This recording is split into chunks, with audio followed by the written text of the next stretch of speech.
It's my job now to sum up and sort of then we'll move on to more Q&A. I'd like to break with a little bit of tradition, if I could, and I'm going to set out what really our priorities are underneath our guidance for 19, just to start this off. So obviously, we want to meet or exceed 2019 targets. That's the obvious thing. That's our obvious priority. I think Mark actually touched on the point we've actually got 90%, 90%, of the work in the shop to deliver these targets today as I stand here. So we feel pretty good about meeting our 19 guidance already. And obviously, to meet that guidance, you kind of really wanted a good start to the year, and I think the Q1 results we presented a couple of days ago were really strong, so a big check there. The other piece that we do want to do this year is really hand over Ichthys and get that behind us, and that's very much on track. Mark covered that in the earnings as well, so I think pretty solid there. The other piece we want to do, because actually we want to give you more confidence that we can achieve the long-term targets that Mark set out, so we want to continue to grow backlog. And there was a lot of uncertainty, I think, probably in the investment community around, we felt pretty good about LogCAP 5. The investment community said, well, the worst that could happen is you lose. And we didn't lose, we actually won, and we won big. So I think really that's a big check there in terms of actually 10 years of future work associated with LogCAP 5. And then, of course, everyone asked, Farhan's the most popular guy in the room today, which I think is probably rightfully so. He's the best looking. Sorry, Jay. And at the end of the day, obviously, we want to win an LNG. And I think Jamie, it was interesting you commenting on the fact that we're chasing the wrong ones. I don't think we are. I think we're actually chasing the right ones where we'll get the right deal. And I think we're on track to do that this year. So that would be some big news. And we would actually only do it, as Matt said, funnily enough, if we could make money. We're not going to do it to grow backlog, although that's what it says. We're actually all about quality of earnings associated with backlog. So that's a couple of things there. Internal efficiency. I'm a Scottish person. I don't like to spend money unwisely, I would say. Isn't that true, team? I do like to spend the right money. Yeah. Anyway, so we've got a couple of internal efficiency projects ongoing. CostPoint is the ERP system of choice by the US government. A number of our acquired companies used it, and we've now actually made that a consistent ERP across our government business, and that's rolled out already, so big check there. And we'll be driving more efficiency through processes through that, but big tick in the box there. And also we want a single source of truth across our whole global people platform, and we're rolling out Workday under Ian's leadership, and that's very much on track to do that this year. So no slacking. I guess that one of my big concerns, and one of the things we're not going to do because it's front of mind, is that we start to believe our own BS, and that we get lazy and we actually start to spend money we shouldn't spend. Part of the whole drive of KBR is to be quite efficient, be very cost conscious of what we do. And you've seen it, the brand, the way we actually thought about the brand and doing it internally, not going to spend millions of dollars on external consultants. And that's really our philosophy. And I think we're not going to slow up in that internal efficiency piece ever when I'm in this job. So transformation agenda. How do I say this without insulting 90% of the people in the room? In terms of transformation, we've transformed the company. Right? This team has done an enormously difficult thing. They've gone out, we've actually identified good acquisitions, we've held true to our strategic discipline, and we've built an amazing company. We've transformed the company. It's 70% now in government. Our technology business is growing like crazy. We're the leading growing government business in the US without exception, and have been for 5 quarters in a row. We've just won LogCAP 5 to continue that growth. It's amazing stuff. We've reset our platform in the energy business. It's not easy to do that. No one thought we could do it. We've done it. And the team has actually stayed true to its values all the way through this process. Our customers get it. Our people get it. The slowest to get it are the people, maybe not in this audience, but generally in the investment community. And so we thought we have to actually move the transformation agenda along a little bit. And obviously, the new brand out today. As I said before, love it or hate it, what is really important is changing the conversation about KBR. Who is KBR today? Is it the same as it was 4 years ago? No. Is it the same as it was 2 years ago? No. Does it know where it's going? Yes. Is it very different? Yes. Change the conversation. So I think the new brand, big tick there. We actually launched this new website as well, and I encourage you to have a look. We've really tried to lean forward into, the 21st century in terms of the technology we've really sort of brought into the website. Why? Why? Because actually it's our best medium to recruit people. People today, they go to websites all the time in terms of the recruitment process. And we really want people to look at KBR differently, and that's why we've done what we've done.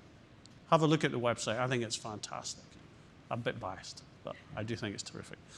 And then, of course, we got our GICS code changed to reflect who we are today and along that transformation journey. And that doesn't mean, Jamie, I'm coming back to you, that's twice I've mentioned you. Well, it's because you asked the right questions. You asked on the call whether we were out the energy business. The answer is no.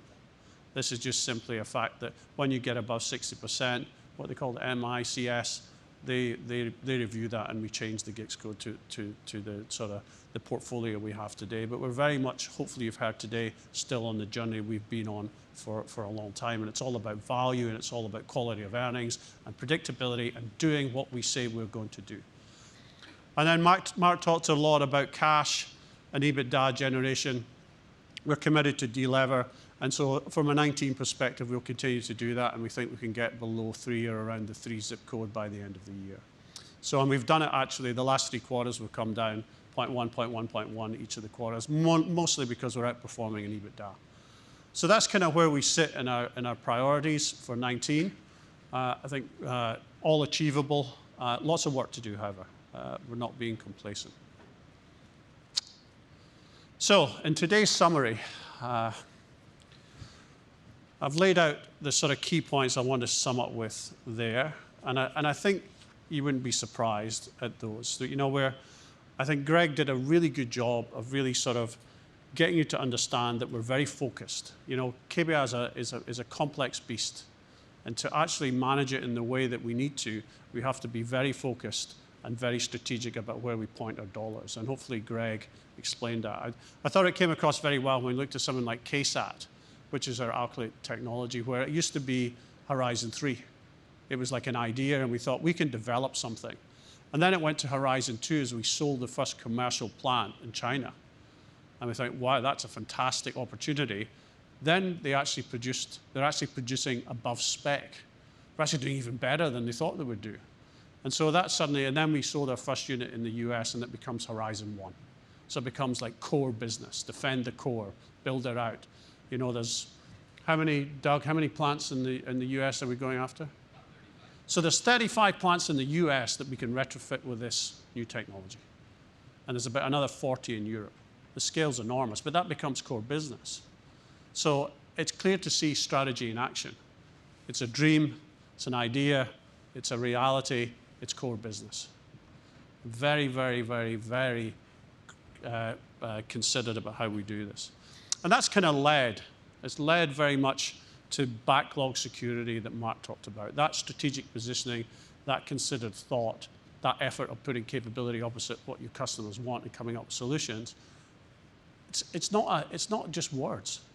I get it that people would say, well, lots of people say that, but we're actually saying, well, look, it's delivered 60% of our backlog security through 2022. And then in terms of the pipeline that Greg talked about, the maturity of the pipeline from 2017 to today is much higher.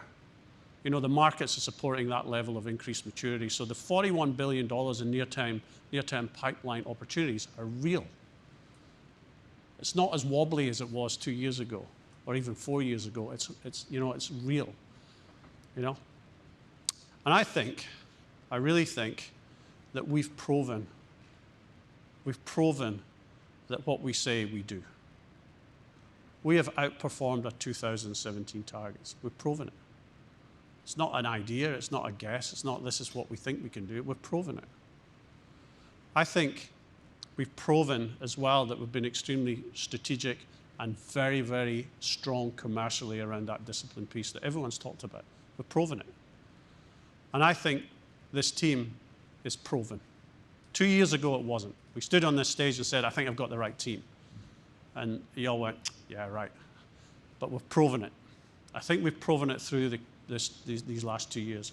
And they're the most disrespectful team you ever want to meet in your life. And it's really good. You know, it's really hard, particularly well, I found it very different coming from the UK environment to Texas, because it's a hire and fire culture, as you know. So getting people to challenge the boss in a team environment was quite difficult.